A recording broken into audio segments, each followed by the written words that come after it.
Let's go. With Stan and Neil Show. Stan and Neil Show. What's up? It is the Stan and Neil Show. We are back with you here. And those of you who are tuning in here, we really appreciate you joining. Neil, tell the people how they can like and subscribe subscribe to the show, how they can be a part of it. You know, all the stuff we tell them every week. Yeah, just in case you're confused too, he's Stan, I'm Neil. And if you're on Twitch and in your garage like I am, or perhaps your parents' basement, become a subscriber. Okay, we got 3 levels: rookie, all pro, Hall of Famer. There's levels to this thing, and we need you to level up with us now. You can also get the show on YouTube, on Apple Podcasts, on Spotify, wherever you get your podcasts. So thank you for joining us live here. If you don't have the chance to join us live each week, don't forget you can always get the show later on the platform of your choice. All right, Neil, let's jump into it. Wait, let's give a shout out to Sox 04 champ, Anders J 188. He's a regular. And we got Auntie Eel. Yeah. Oh, that might be related to me. Auntie Eel. Hello. Auntie Al. That's Auntie what it Al. Is. Yeah. Okay. One of our regulars as well. All the day ones. We appreciate you guys. That was our first subscriber, so we are very beholden to you, and we appreciate you. You have no idea. And then we got Justin. He's our chat king, man. So he's back there with Jack producing. All right, ready? Man, the NFL doesn't have a bad week. They got a good product. No, we got a whole lot to talk about here. Let's start with we had 2 Monday night games last night. Let's start with the Bills and Falcons. How about the whooping Atlanta put on Buffalo? Yeah, I think it's interesting because, when Stan and I were at ESPN, and sometimes it'd be like, what are we leading with? Yeah. And usually it was, it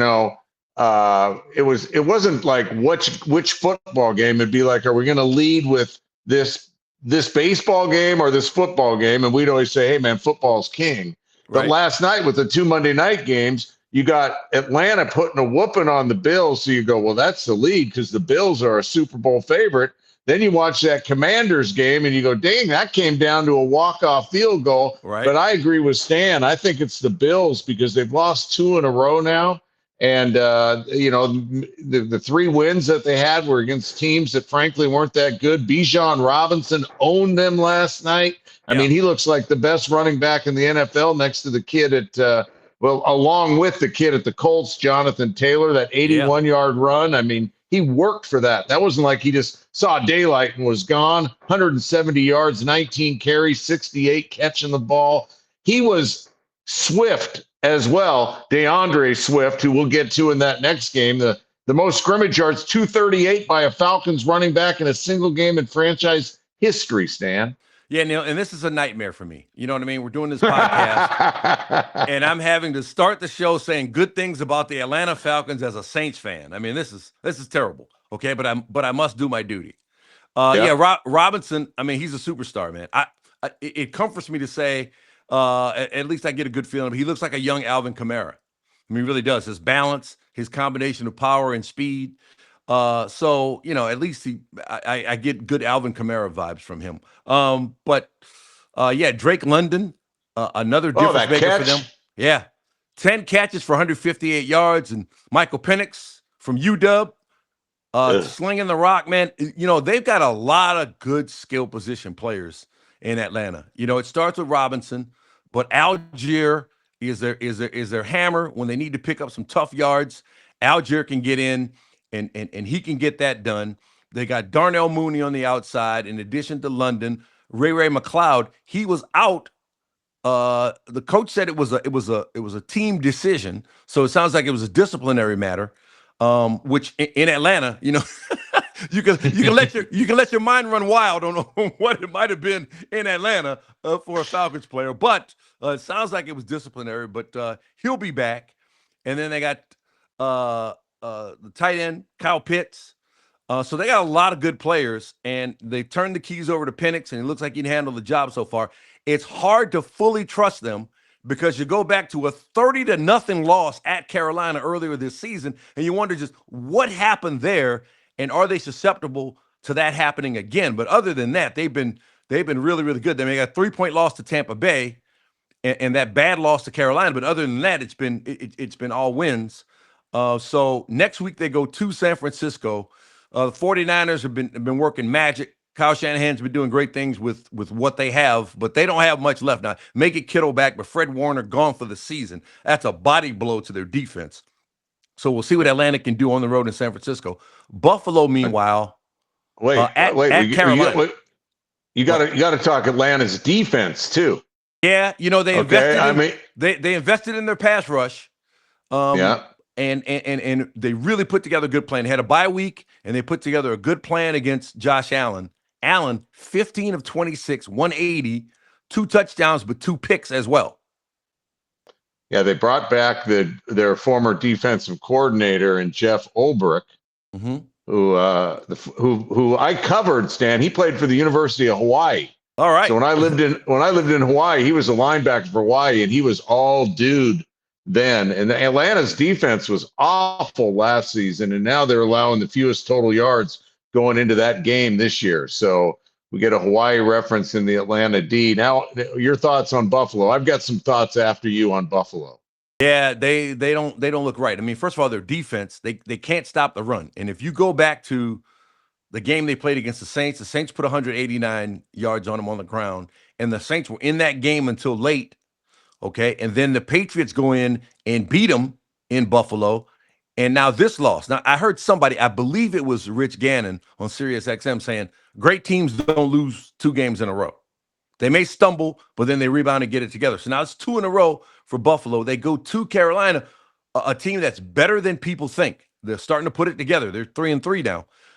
So the Bills have some issues. What are your thoughts?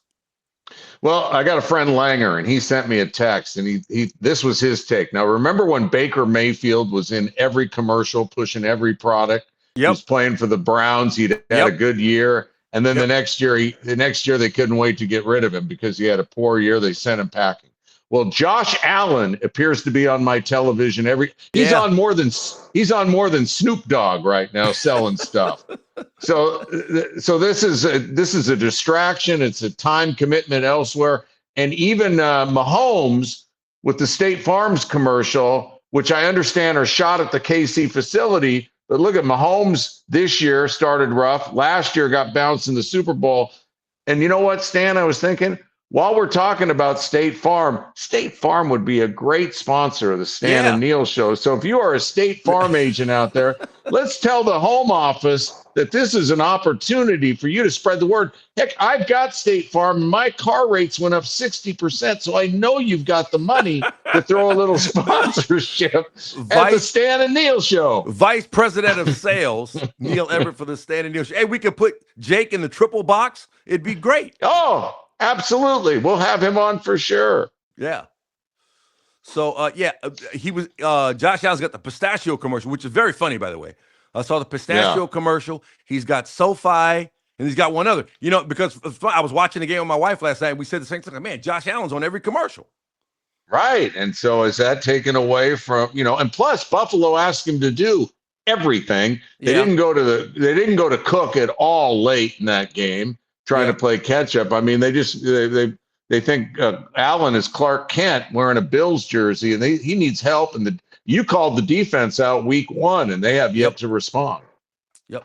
So we'll see. Something to keep an eye on Buffalo, especially their run defense. But they go to Carolina next week.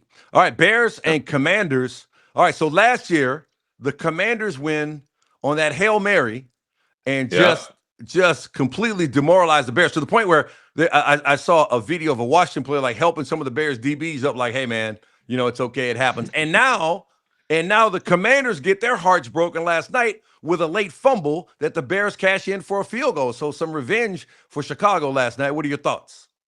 Well, the Bears got a little Tampa Bay in them lately because after starting the season 0-2, last week it was a blocked field goal against Vegas for the win. And this week, walk-off by the kicker, not the idiot kicker, not yet at least, Jake Moody. And how about the players afterwards? I don't know if you were watching that in the post game. The gal asked, I think it was Laura Rutledge, asked Caleb Williams, have you ever met Jake Moody? And he goes, I just met him like the other day. And then DeAndre Swift said, I introduced myself on the sidelines during the game.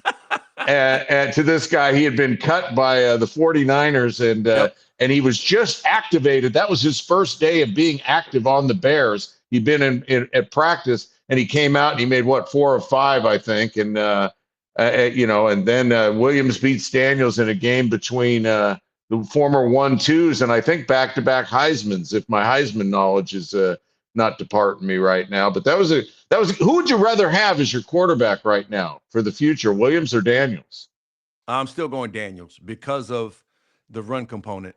Daniels can move with the ball, and I think he's a little better than Williams in that. But Williams is on pace for better than 4,000 yards, which in Bears numbers is 8,000 yards. I mean, considering their performances at quarterback and their inability to just figure out that position. But we got to talk about their defense now. Dennis Allen, fired from the Saints last year as head coach. Now he's running their defense. They have 12 takeaways, and they've only played 5 games. They've already had their bye week. So they only played 5 games. Almost everybody else has played 6. They got 12 takeaways and 8 interceptions, both those numbers second in the NFL. So very opportunistic, never more so than on that late fumble. I mean, Washington sort of gave it to them, but they took that fumble, they cashed it in for the game-winning field goal. I mean, Daniels was really good last night until that fumble. But Caleb Williams is coming along.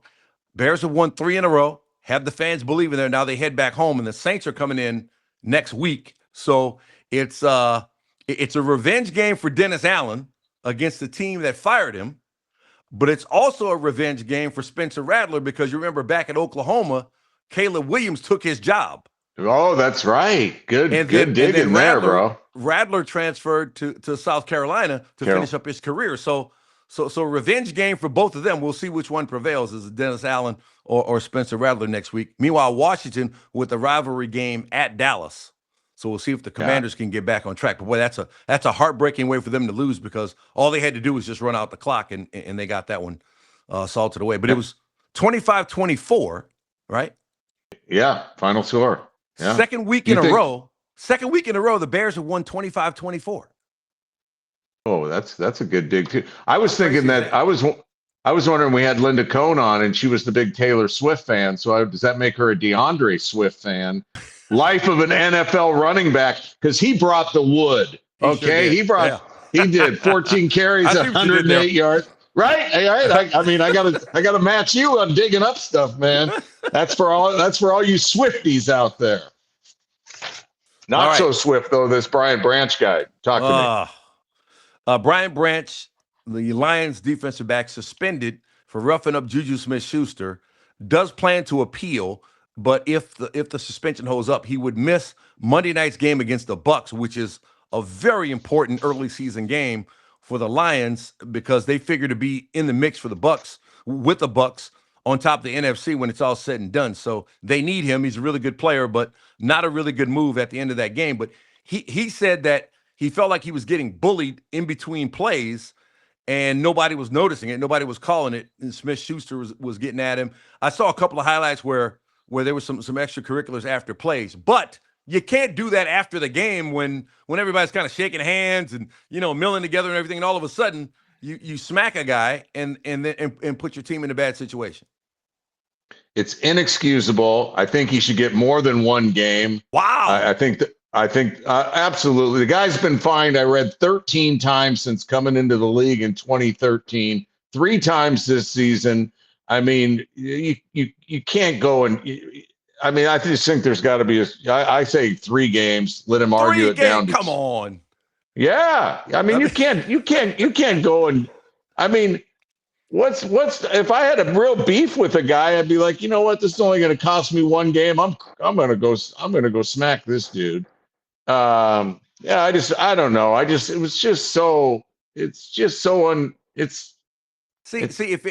Boorish, selfish. The coach called him out. It's just, you can't do that. You play between the whistles. The football is a game about being bullied. It's a bunch of dudes out there who are trying to out-bully the other guy. Right. But his point was it's stuff happening in between plays, not after the whistle.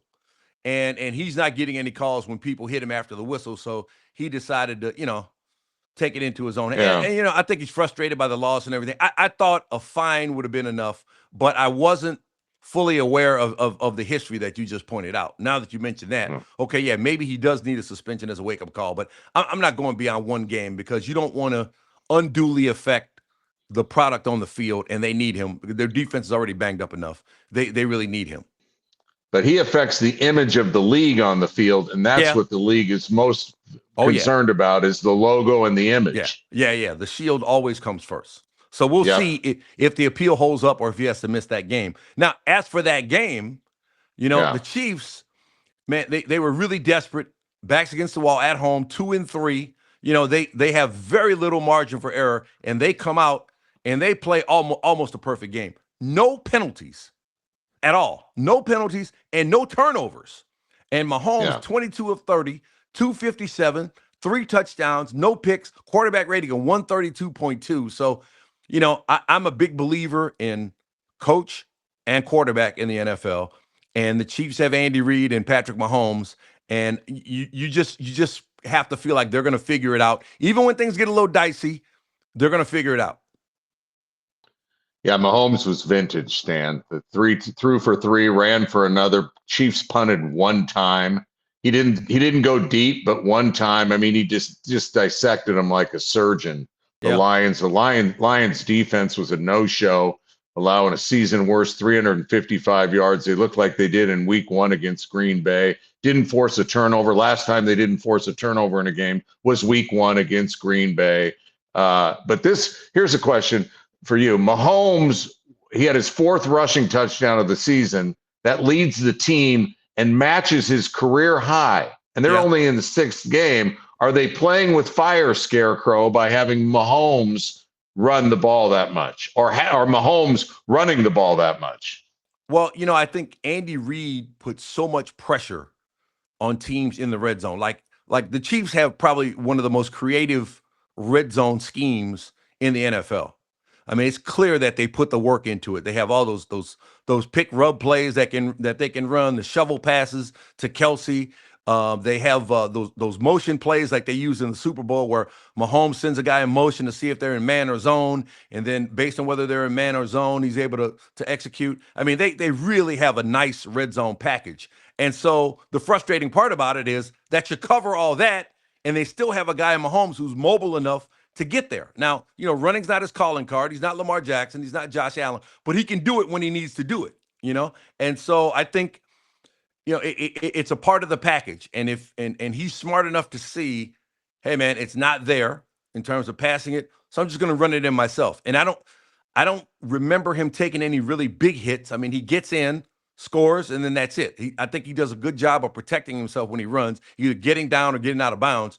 So no, man, I like it. I mean, it's another component where, down there you can't really play zone in the red zone, even if you want to. You almost have to play man. And as soon as you turn your back, Mahomes is smart enough to say, hey, I'm going in, and he goes in. So I like it. I think it's an added dimension. I mean, I'm a big fan of offensive football. I think I say it every week.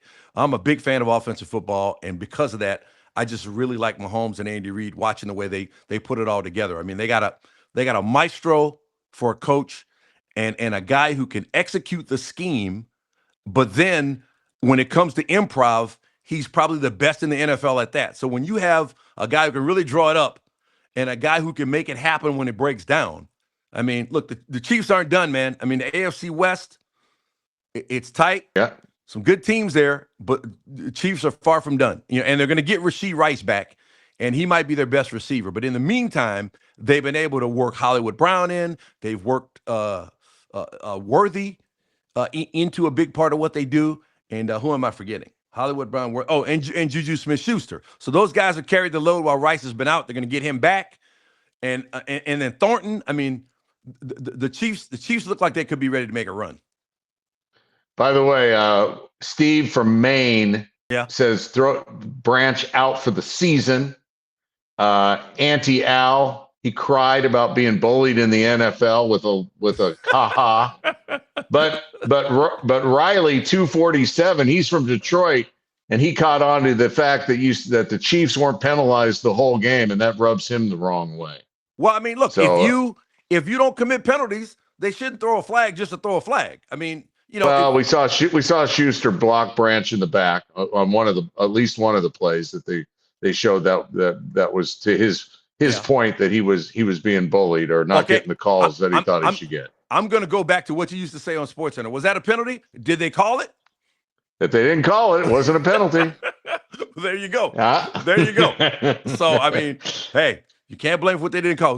But how are you handicapping the AFC West right now? All right. Well, the Broncos won an unwatchable game against an unwatchable Jets team. That was so bad. I was at the Superdome getting ready for the pregame show for Saints and Patriots, right? And so I look up at the screen and I'm like, 11. Look, they have 11, and then I think the Broncos may have 5 or something. It was something crazy. I'm like, what is going on there? And I'm like, I was kind of worried. I'm like, okay, I need to focus in on the show, but I kind of wanted to watch a little bit of that. I'm like, I'm not watching that. And so our show was fantastic because I was not distracted at all by that game. Yeah, the game was so bad that the TV analyst Kurt Warner, the great Hall of Fame Kurt Warner, he was Xing or texting during the game like how bad the game is. And so I love the ability, the honesty, and the ability to multitask by Kurt Warner. So you got the Broncos, the Chiefs are 3-3, the Broncos are 4-2, the Chargers are 4-2. They tried to be 3-3, Stan. They gave up a 13-point lead in the fourth quarter, and then with less than a minute to play, Justin Herbert, Oregon, when Harry Houdini, he found Ladd McConkey for a 40-plus yard game, set up the winning field goal. Do you know that Herbert is second only to Mahomes in game-winning drives in the NFL, 19-18? I did not realize that. Did you hear what Harbaugh said? Did you hear what Harbaugh said about it? He said, "What did he say? I'm going to be thinking about that play until they throw dirt on me." That's how good he thought that play was. Oh, Harbaugh. So the Chargers, I'm leaning towards the Chargers right now because here's why. They're 3-0 in the division. They beat both Denver and Kansas City. Broncos and Kansas City both 0-1 in the division. So if it's tight, the Chargers are going to win by their division record. I believe that's how they wrap that up. Just when I wanted to believe in your guy Bo Nix and the Denver offense, Dobbins had been running the ball well. And it looked like, okay, Denver offense, and Sean Payton. But I just, how do you not beat up on the Jets? Maybe it was a flight, the jet lag. I don't know what it was, but I expected more. I expected them to go in and kind of smack the Jets around. Didn't really happen. So you just, you got to beat up on bad teams because there's so little margin for error when teams are evenly matched that when you get a bad team, you got to beat up on them. Now, they got the win, but it just kind of erodes the trust factor a little bit when they don't execute the way that you think that they can. I like the Chargers, again, quarterback and coach, Harbaugh and Herbert. I like them a lot, but I still think, man, the Chiefs, when it comes down to it, this was a critical, like 2-4 and 3-3 are very, very different. And I think 3-3 now, they got their swagger back, and I think the Chiefs are ready to go on a roll and remain the boss in that division. You know who's ready to roll as a first-time chatter? Big boy 757 who says 757 Stan is in the house. That's right. That's VA. That's the Norfolk, Virginia area where I used to work. Had some great times there, some great folks there, really supportive of me early in my career. So I appreciate the 757 checking in. Yeah. So the Chargers, talking about them, Stan, they host the Colts next Sunday. Indianapolis 5-1. They killed Arizona's comeback buzz. Is Daniel Jones the comeback player of the year? Jonathan Taylor, we talked about him when comparing him to Bijan Robinson. Colts' best record in the AFC. Does that mean they're the best team in the AFC, Stan? It's getting harder and harder to argue with it because every week you keep saying, okay, it's Colts. I mean, maybe hot start, they're going to come back down to earth. No, they don't, because they got two things that work in the NFL. They can run the ball with Jonathan Taylor, who's still averaging 100 yards per game. He's on pace for 1,600 right now, and he's averaging better than a touchdown per game. He's got 7 in 6 games. And so you got the run game, and then you got the most important defensive stat that matters, points allowed. They're allowing 19 points per game, the fourth stingiest defense in the NFL. And as you get closer to the playoffs, what matters is keeping teams from scoring and being able to run the ball, and they can do that. And, Daniel Jones, man, it just goes to show you, if you're in the right system in the NFL, it can really make a difference for quarterbacks, because he was in New York and it just didn't work. And then, they got rid of Saquon Barkley and kind of left him hanging because he didn't have a running game then. And then the whole thing just came apart and they gave up on him. But he's reclaimed his career in Indiana. He's got 2 new nicknames now. So Indiana Jones, how about that one? Yeah. Indiana That's good. Jones. We've used that one. Okay. And Danny Dollars. Danny Dollars. Now this dude, he leads the world in nicknames. Okay. So he's got 2 now, Indiana Jones and Danny Dollars. So Danny Dollars is an offshoot of Danny Dimes. Remember when he was in New York? They called him Danny Dimes because they said in training camp when he was a rookie, he was throwing dimes. So his nickname became Danny Dimes, okay? And then Saquon Barkley, he was, running around back there when plays broke down. And so Saquon Barkley gave him the name Vanilla Vic. Okay? So that's 1, 2, 3. That's 4, okay? Then his high school buddies, they said when he was in high school, they just called him Swag because of his demeanor. And then when he was at Duke, his teammates there called him the Future. So he went from Swag to the Future to Danny Dimes to Vanilla Vic to Indiana Jones and Danny Dollars. Which one? Okay, so we'll just spin it forward. You got Indiana Jones or Danny Dollars. Which one do you like better? Indiana Jones. Me too. Because you forgot one too. What the Giants fans called him Expletive Danny. Exactly, on the way out of town. But that's all in the past. Like Indiana Jones, you put the hat on him. You know what I mean? What did he carry? He carried a whip. Did he have a whip? Yeah. Great marketing tool. Yeah, I mean, you could dress him up. I mean, all sorts of stuff you could do with that. You could start calling your stadium the Temple of Doom. Ooh, right. That's hey, I'm good. going to send you the invoice, Colts. I'm going to send you the invoice for this. I'm doing your marketing for you right here. But he's playing great, and so is Taylor, NFL's leading rusher. So we'll see if they can continue, because I'm a believer now. I wasn't at first, but I believe it now. How about the Steelers? Are you buying the Steelers?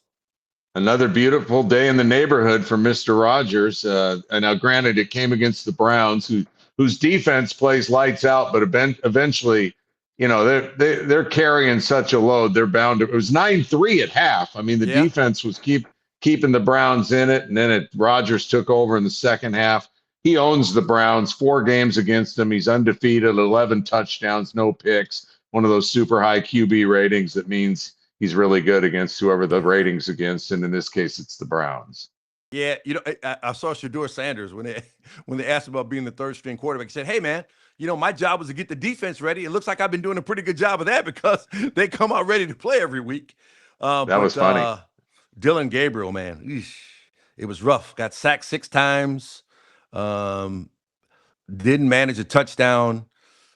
Cleveland has not won in Pittsburgh since 2003, 22 years, except for a playoff game in 2020, and even that's no fun for them because it just reminds them of what they had in Baker Mayfield, and they don't have it anymore because they went chasing Deshaun Watson and then sent Mayfield to Carolina. And now, I mean, have you heard? We got to play this one. Have you heard the guy on the radio in Cleveland when there was a guy on the radio who called in? It may have been last season or earlier this season. But a guy called, it had to be last season or back when Deshaun Watson was actually playing, because he calls up and he talks about Mayfield's quarterback rating that week as opposed to Watson's quarterback rating that week. And then the host just goes off. He's like, "I'm not doing this right now. He's not coming back."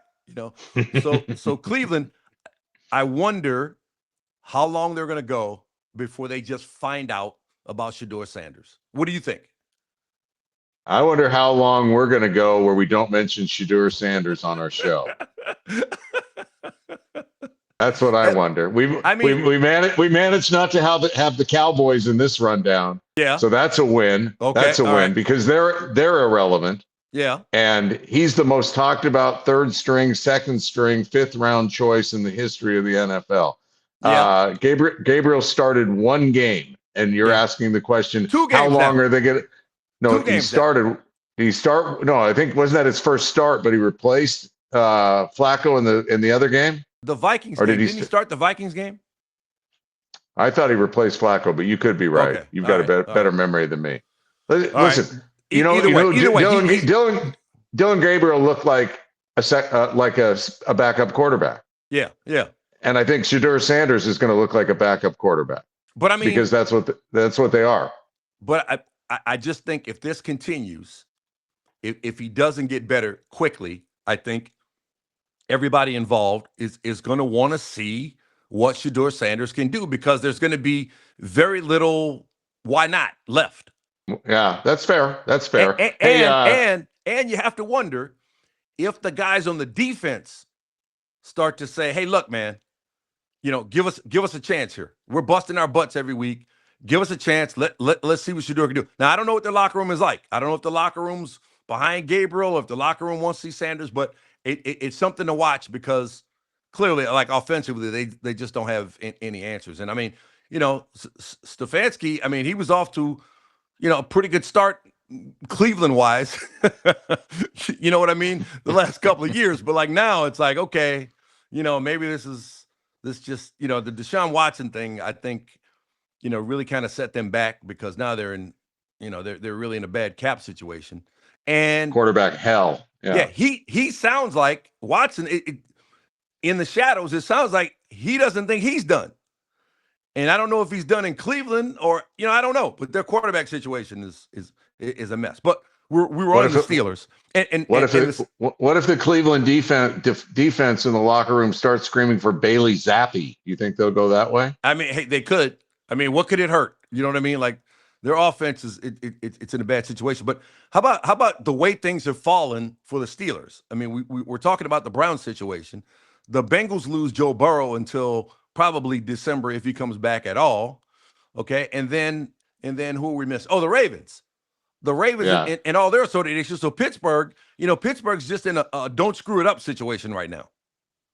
Ravens, I think I read something today or yesterday. If the draft was held today, the Ravens would have the second pick behind the Jets. And that's almost unfair, because they're going to come back next year mad and with the number 2 pick if this continues.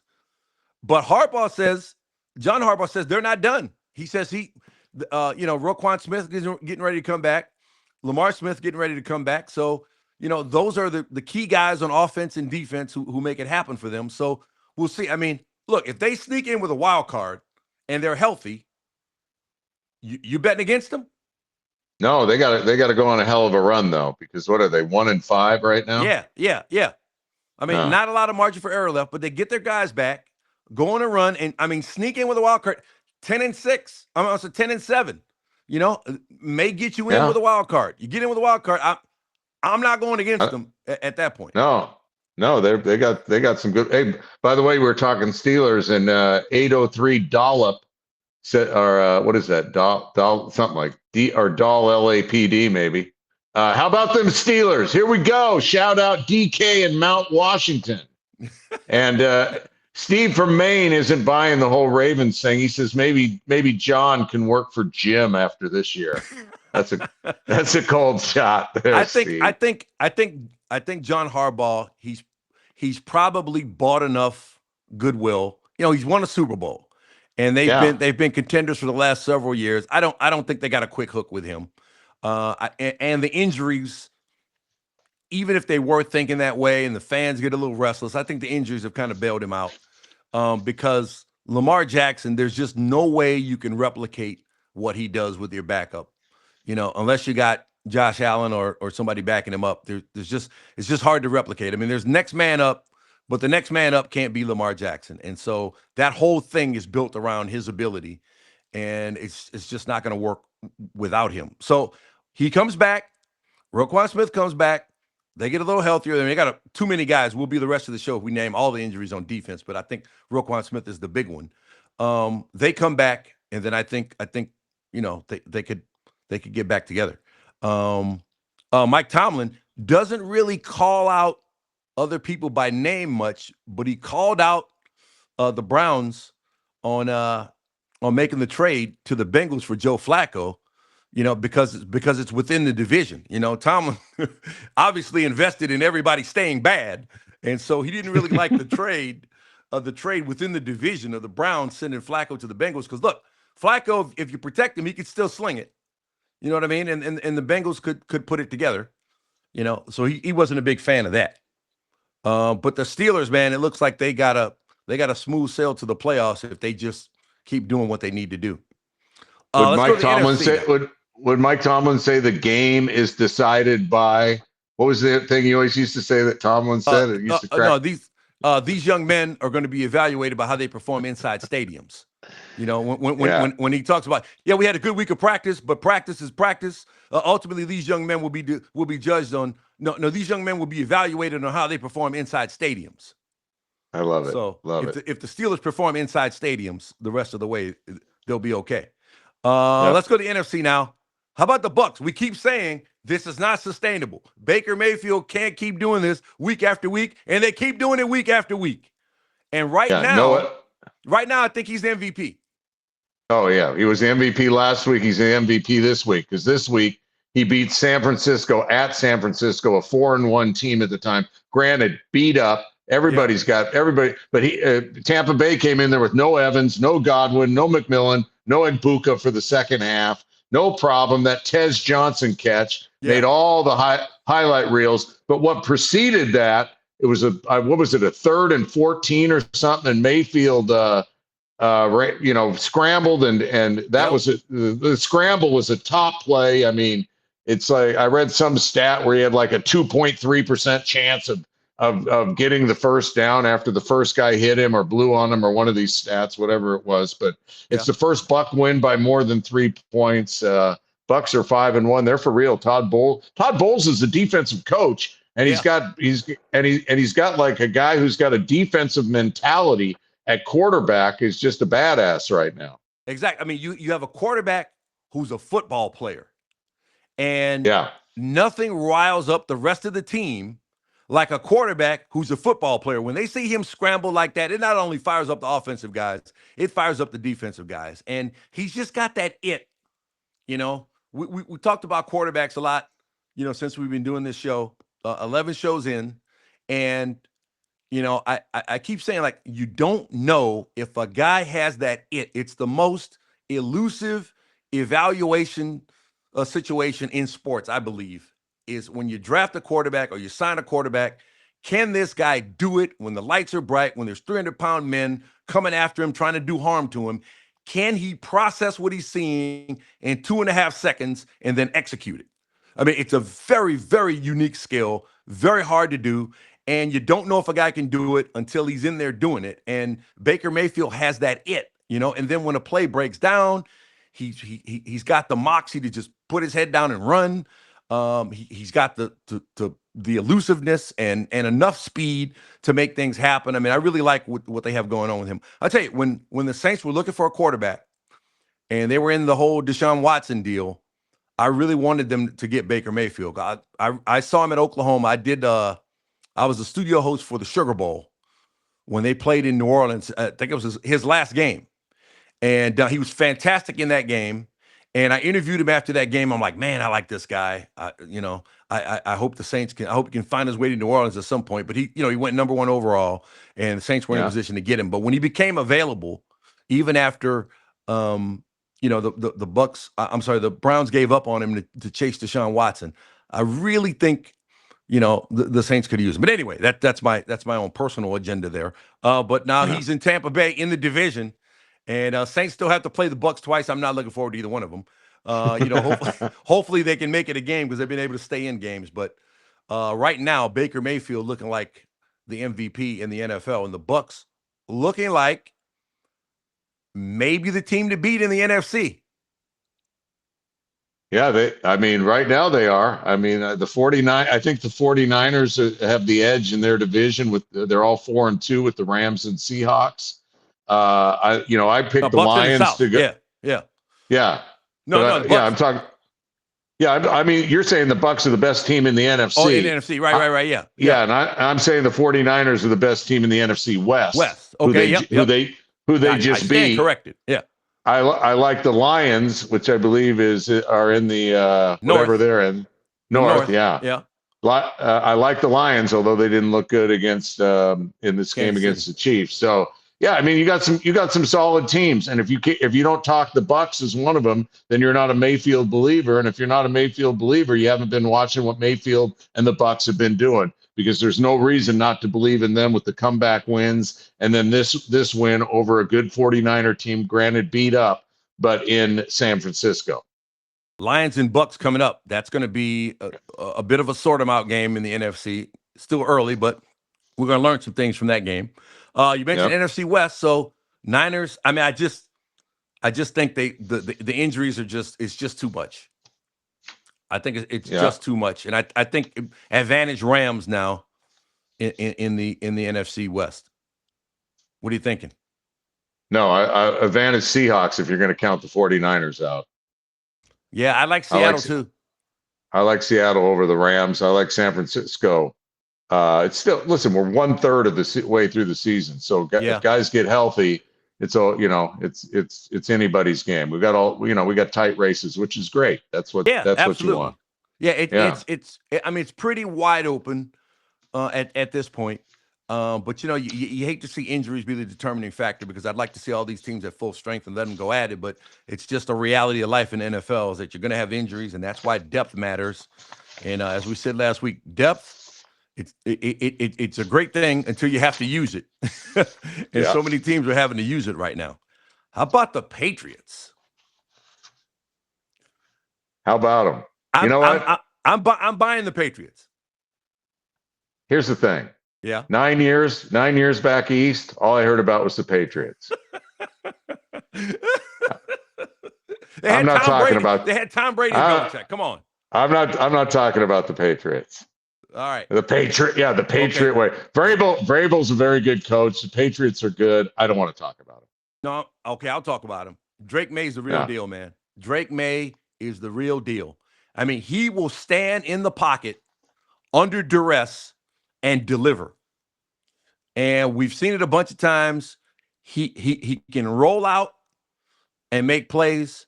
He can extend plays and get first downs running. I mean, he probably needs to protect himself a little bit more too, because he's quick to take off.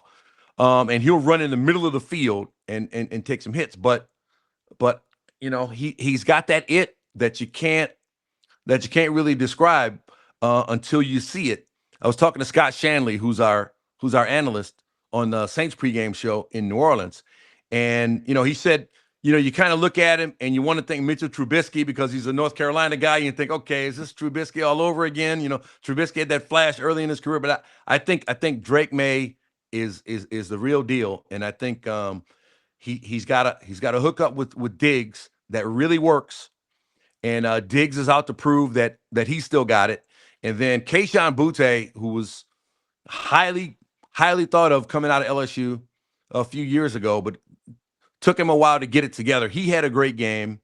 They got Hunter Henry at tight end.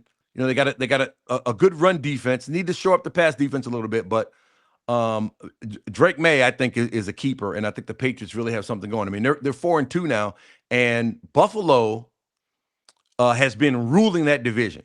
Just smacking them around, smacking the Jets around, smacking the Dolphins around. And now New England, by virtue of the tiebreaker, is actually leading the division at 4-2. So, I'm a buyer on the Patriots. And I think Vrabel did a decent job to pretty good job in Tennessee. And they gave up on him.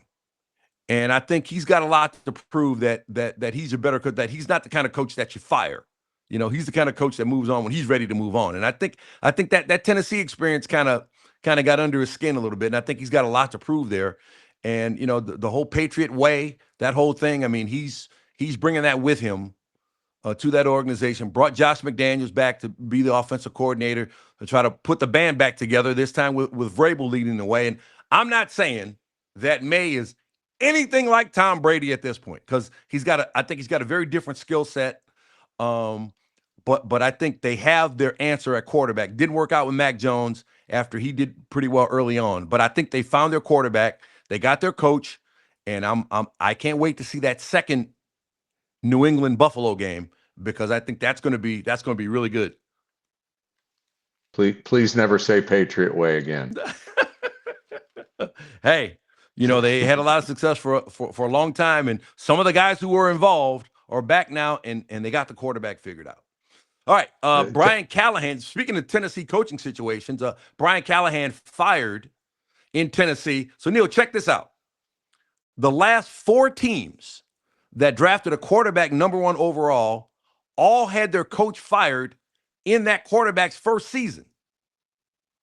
The last 4. Okay, so Callahan had Cam Ward this year. Yeah. He gets fired. Okay.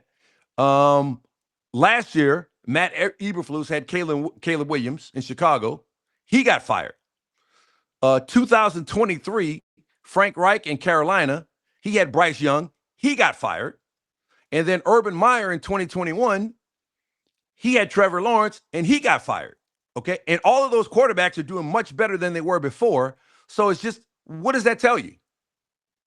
Well, it's like you said for Daniel Jones. You've got to be in the right situation. You can't have all the talent in the world, and if you're not under the right leader of men, then there's a chance that things will go south until you find the right guy to whisper the right things in your ear, because the talent is got to be there, or you wouldn't have been picked where you were picked. But it's right.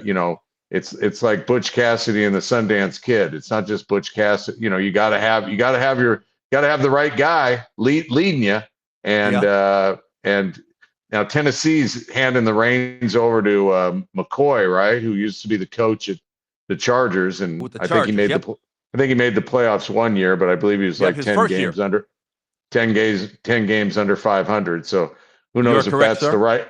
Now this is all off memory, which is saying something. 27 and 37. So you're right. 10 games under 500. Made the playoffs with the Chargers in 2013. He was there 2013 and 2016. You're nailing it. Yeah.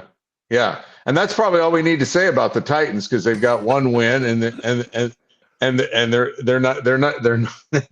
not worthy of much more right now until they turn that ship around, and hopefully they will with the new coach, and they've got Ward at quarterback.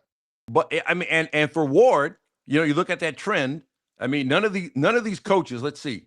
Eberflus, not a head coach again. Frank Reich, not a head coach again. Urban Meyer, not a head coach again. We'll see if Callahan becomes a head coach again. So none of the coaches became head coaches again, but all the quarterbacks are doing better. And so maybe for Cam Ward, if that trend continues, he'll do better.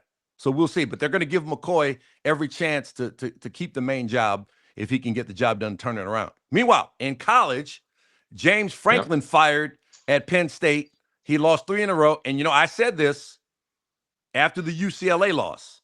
Oregon broke them. Oregon broke Penn State this season, because everybody was talking about they can't beat a top team, and they had the whiteout and everything was going, and they got Aller, and they're like, this is our chance. This is our chance to finally win the big one that everybody says we can't win. And they still lost at home. And I think they were just totally deflated. They go to UCLA, walk into a trap, with Neuheisel and what's his name? Skipper, the new guy, Tim Skipper. Tim Skipper and Neuheisel running the offense, and Nico Iamaleava, who had been kind of underachieving. They walk into a trap there. They got a tough game on the road, long trip, everything bad. Okay. And then they lose there, then they lose in Northwestern, and then they pull the plug. But I think it all goes back to Oregon broke that team this year. So thanks a lot, Neil. The people in State College really thank your guys for coming in there and ruining it for their season and their coach. Yeah, you were Penn State. Here's the thing. Yeah, you can fire James Franklin. Okay, he's a great recruiter. Obviously something happened there, like you said. If Oregon broke their will, how are you not firing whoever signed him to a contract that gives him a $49 million buyout? That guy needs to be showing the door along with Franklin. He had been there for 12 years. You know what I mean? And he's been almost there. I mean, they made the semifinals of the playoff last year. And Yeah. so, I think he had earned it. But now, have you heard about the clause in his contract? Yeah, he's got, if he finds, he's got to actively search for another job for the right pay. So that way Penn State can subtract the salary from, Yep. So it's yeah. $8 million a year through 2031, plus the money he was owed for the rest of this year. So it comes out to $49 million, and he has to diligently search. And so I was on social media talking about this the other day, and people said, "Hey, look, I put my resume on Indeed.com, and I check it once a week. Like, hey, there's nothing happening out there." Somebody else said, "Hey, I just update my LinkedIn bio, and then, hey, you got to come get me." For me, see, I would get me a really nice place at a golf resort, and I'd get up every morning, and I'd walk out to the first tee, and I'd look around like, well, I don't see any broadcasting or coaching jobs here, so I guess I'm going to tee off and play 18 and go eat a fabulous dinner, and then I'll cash my check and try again tomorrow. I mean, I'm not in any hurry. I mean, $49 million, I'm not in any hurry to go work again. Or somebody else said, look, you could take a job for like $1 million at Fox or ESPN or somewhere, right? And they still got to pay you $7 million because they only have to offset the difference. So you take a job for $1 million. Right. And then you still get $7 million. So you're getting paid $8 million to broadcast games for the next however many 6 years. Yeah, I would recommend that road for Coach Franklin. You sign a 5-year contract with ESPN, $1 million a year. Yeah. And then you're still going to get your $8 million a year after 5 years unless you find another job. But yeah, it's the failing upwards. Jimbo Fisher. Yeah. The AD that gave Jimbo Fisher a $70-some million buyout and 40, and just the numbers are just crazy. Isn't Jimbo Fisher on TV now? Isn't that what he's doing? He's on TV somewhere. Probably. I want to say I've seen him somewhere, or maybe he's just sitting back counting his money. He's at that first tee looking at so yeah. So now you have to hope that Indiana didn't break your team. What happened there? They got punched in the mouth. I mean, Indiana was out physicaled Oregon. I thought Oregon would win the offensive and defensive battles at the line of scrimmage. They did not. That guy can coach. I mean, IU is not a football school. He's 17-2 over his last 19.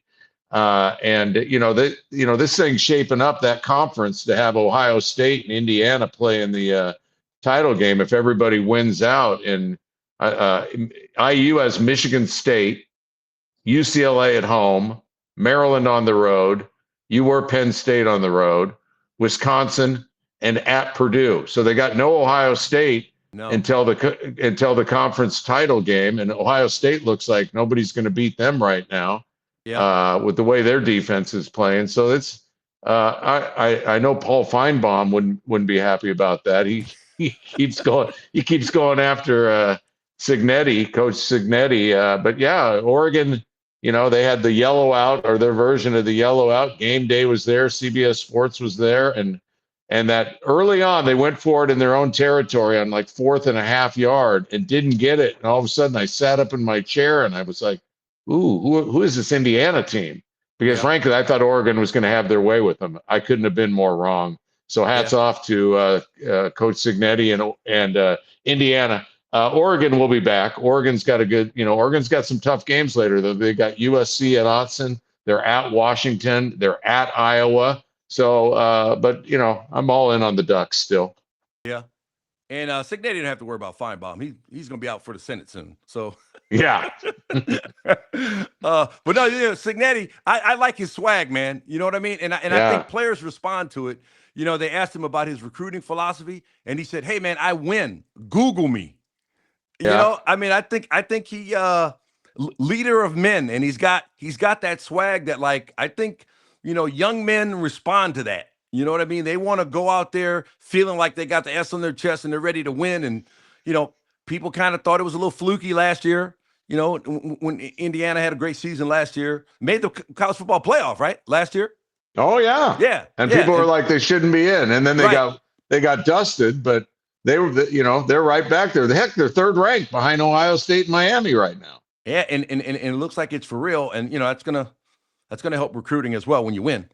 All right, before we go, we got to talk some. Hey, real quick, Oregon 6 wins, 3 of the coaches they beat have been fired. Gundy, Bray at Oregon State, and Franklin at Penn State. That's kind of crazy. See, so you're just breaking everybody, just ruining it for everybody.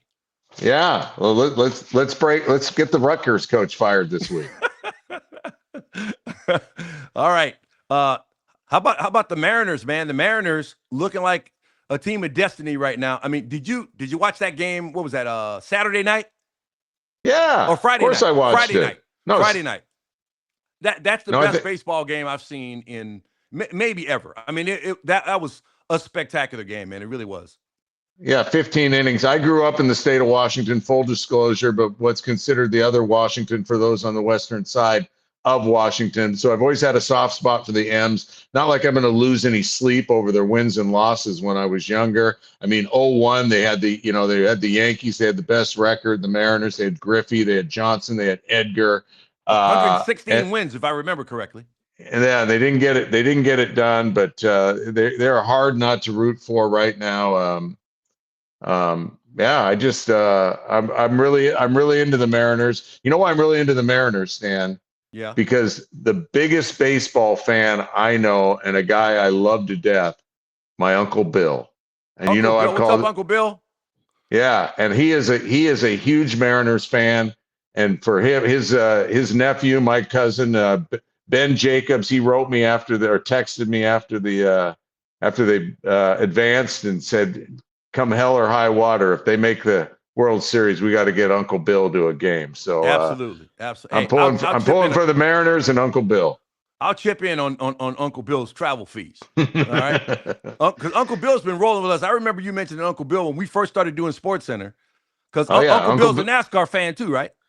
No, that's Uncle Johnny. Uncle Johnny's the NASCAR fan. Okay. Yeah. So Uncle Bill, Mariners. Uncle Johnny's a NASCAR fan. Yeah, I remember absolutely. Uncle Johnny would give you all the NASCAR tidbits whenever we covered racing. And he'd give me all the dirt track tidbits, and I'd be, Uncle Johnny, I don't know if dirt track's making the show tonight. Hard enough to get NASCAR in. So the Mariners up 2 games on the Blue Jays right now, and I saw a graphic somebody did on social media. It's Tim Hortons from Canada against Starbucks from Seattle. Starbucks. So it's a coffee battle. I know you don't like Starbucks because of the Sonics. But I thought that was clever.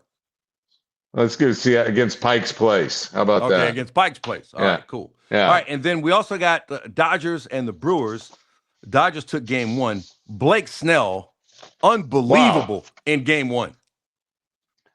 Yeah, I don't know if you remember. I'm sure I was sitting next to you when I interviewed him after a game he threw for the Padres. And he was funny and cool. And that was the thing about that gig when we had it, Stan. You'd meet people, whether they were actors or athletes or DJs or whatever. And for the most part, at least I can speak for myself, always a good experience. And so then you'd be like, oh, look at the dogs decided to jump up into the show. Say hi. Now which one is that? Is that Benji or Pickle? No, that's Relish.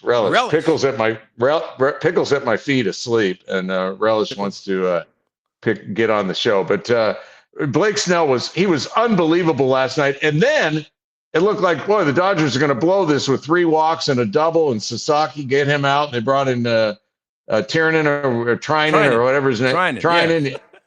Yeah, and that got so tight. You know, those managers, they just stand there and they show no emotion like Dave Roberts. And I'm like, I'm biting my fingernails because, I'm rooting for the Dodgers because it's good for LA. And I grew up a little bit of a Dodger fan when the Spokane Indians were the Dodger affiliate. So that was a good – listen, playoff baseball. Baseball played at its purest form. Dave Anderson of the New York Times, I think it was, is the greatest sport out there. And playoff baseball is just – there's something that traps you into sitting on that couch and watching a playoff baseball game where I won't do that for a regular season game. No, yeah, I'm the exact same way. Like that Mariners game. I mean, they kept the closeout game against the Tigers. they just both teams kept getting runners on base with one out or nobody out, and then there'd just be a spectacular defensive play, a spectacular pitching performance, and they just kept getting out of it, and it was like a Houdini act over and over and over again. I just couldn't get enough of it, and I had an early flight the next morning, and I really needed to go to bed, but I couldn't. I just couldn't. I was like, I got to see how this ends because it's going to be something spectacular. And so they had the bases loaded, and who's a Polanco up? Yeah, Polanco. Yeah, Polanco got the last hit, and I was like, please don't end on a bases loaded walk, okay? Yeah. Because I don't want to stay up all this time, all this drama, everything that happens, and the game ends with a bases loaded walk. Like this has to end on a hit, something that really matters. You know what I mean? Not like a walk-off walk, anticlimactic. So I was glad that it ended with a hit. I mean, the Tigers had a great season, and you wonder what might have happened if they didn't pull the plug on Skubal as early as they did. I mean, I know this is 3 games ago, but if you go back, I mean, Skubal was cruising right along, and I don't think he was done. I think he was at 95 or 96 pitches, and they got a little nervous, and they said, okay, let's take him out. You don't want to lose it because you left him in too long. But, that second run scores right after he gets out and they tie the game. But I just wonder if, when it's all said and done, if they hadn't left him in, it might have been different. Well, Dodger, the Rudy 194, let's go LA. And I'm sure the Rudy, along with Dodger fans, were thinking what you just mentioned about Skubal, about Snell, who I think was at like 100 pitches. And they pulled him, and they asked Snell afterwards, hey, did you try and talk your way into going out for the 9th? And he said, hey, man, skipper says you're done. You're done. I got to trust my skipper. Yeah. And then it got a little nervous there, but Dodgers get it done. They're on what is this? This is Tuesday. They're on tonight, Tuesday so we'll see if the Dodgers can go up 2. The Mariners won 2, and Toronto history says that they will win that series, but Mariner fans are not counting their chickens before they hatch, or is it eggs? I guess before they hatch. Chickens don't hatch; the eggs do. Yeah, they counting their chickens. No, I think it's count their chickens before they. I don't know. Count their eggs before they hatch. I think it's chickens. Man, I think we're hatched. But no, the Dodgers took the first one at home, and so if they get no, the Dodgers took the first one on the road. On the road, I mean, if they get 2 on the road and then come home, Dodger Stadium's going to be turned up, and it may be hasta la vista for the Brewers. So we'll see how the baseball playoffs continue to play out. But I'm with you, man. Playoff baseball is fantastic because the strategy is really really important in terms of, pitching matchups and, lefty versus righty and that whole thing. And I love watching the strategy. It's just, 162 games. I can't stay focused for that long. I can't do it. I can't do it. The season's too long. I can check in like once a week and see how it went. You know what I mean? But I just, but the playoffs, it's like, okay, cool. At most, this is 7 games here at most, I'm feeling that way about 5 minutes after our hour. So okay, all right. I think it's hasta la vista, adios until Friday, brother. Exactly. All right. Hey, we thank you guys for tuning in. Those of you here on Twitch, on YouTube, wherever you get it, we certainly appreciate you joining us, and join us again Friday for another Stan and Neil show. Thanks for watching. Here comes Coach D. Let's go. How's it? Do you know what time it is? Let's go! The Stan and Neil Show. The Stan and Neil Show. The Stan and Neil Show. The Stan and Neil Show. The Stan and Neil Show. The Stan and Neil Show. The Stan and Neil Show. The Stan and Neil Show. With Stan. Oh, Stan. He's the man. And who's Stan's biggest fan? Well, it's Neil. And Neil, oh, Neil, he keeps it real. And that's why Neil's the deal. Stan and Neil back together again. Spreading the love with all their old friends. Let's go! Stan and Neil back together for years.